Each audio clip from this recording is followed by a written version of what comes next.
Pet Summit Philippines 2025, dinagsa ng mga pet lovers, mga animal welfare organizations nagtipon-tipon. Na itong special report ni Gia Rafael. Naging matagumpay, maingay at puno ng kulay ang ginanap na Pet Summit ngayong taon sa Ayala Malls, Manila Bay mula March 28 hanggang March 30 na dinagsa ng mga pet lovers at ipiniresenta rin ng iba't ibang brands ang kani-kanilang mga products at services. Nakiisa rin ang Aliw Broadcasting Corporation sa nasabing event at nagdagdag ng saya sa mga attendees sa pamamagitan ng interactive games na kung saan ay maaari silang manalo ng exciting prizes. Ibinida rin ng Vice President for Business Development at ang award-winning journalist ng Ronda Pilipinas at News Scoop na si Dennis Antenor Jr. ang mga programa ng Aliw Broadcasting Corporation, lalong-lalo na ang mga segments na Pets Malu at ang bagong-bago na parental guidance na nakasentro sa animal welfare na magbibigay ng tips and guidance sa mga pet owners. Ayon kay Carla Cangleon, isa sa mga co-founder ng Pet Summit Philippines kasama si May Domingo, nagsimula raw ang Pet Summit noong 2014 sa isang simpleng pagsasama-sama ng mga pet lovers. Actually, nag-start kami sa BGC sa Track 30th. Bale, community lang kami ng pet lovers, and of course, we wanted to make sure that we have fun. So it was a very simple day and sa garden lang ng Track 30th. And it was very simple. And now, if you can see, after 11 years. Anya pa, ang passion para sa pagbibigay ng halaga sa kapakanan ng mga hayop ang dahilan kung bakit nila sinimulan ang Pet Summit. So I think we wanted to create a space where we can provide a platform where people can come together, donate, foster,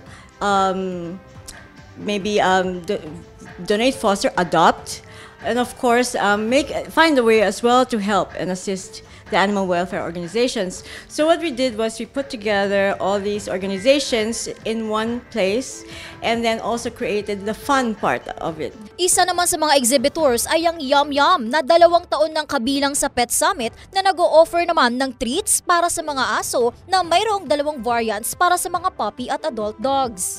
Yum Yum is the dog food product of UNACO, which is the Animal Health Division of Unilab.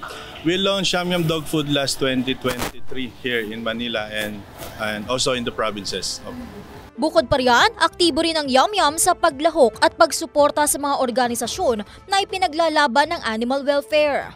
There's a lot for Yum Yum, aside from local events na every weekends we support yung mga organizations na they conduct pet events supporting yung mga good pet parenting.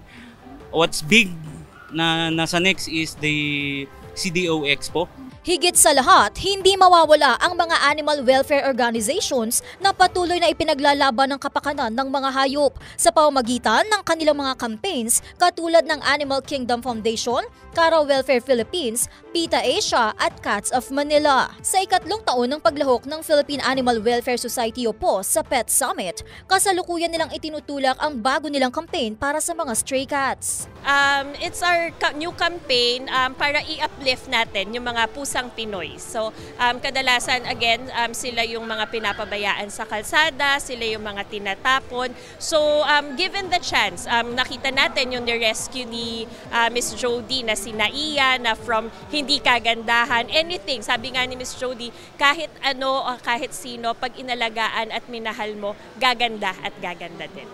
Ang presidente naman ng Island Rescue Organization o IRO na si Annalyn Aizpuro, ibinahagi ang kanilang karanasan sa unang beses nilang pagsali sa Pet Summit Philippines. This is our first time sa Pet Summit. This is our first time also to introduce our organization outside Cebu. That's why we're very grateful and happy sa Pet Summit na naging part kami sa event na to. Ibinahagi rin nila ang kasalukuyan nilang kampanya na I Break for Animals. The I Break for Animals campaign ng IRO, since sinabi ko kanina na 90% talaga na report sa page namin is hit and run. So kung pwede ho natin ma-avoid talaga na wag natin i-hit and run, please avoid. Sa gaganapin na Pet Summit sa susunod na taon, mas marami pang bagong aabangan ng mga pet owners at pet advocates kung saan muling isa-celebrate ang animal welfare, makakapag-promote ang iba't ibang brands at organizations at makakapagpakitang gilas ang mga pets ng kanilang mga talento. Mula sa Pasay City para sa Pet Summit Philippines 2025, ako si Gia Rafael, nagbabalita ng tama, naglilingkod ng tama.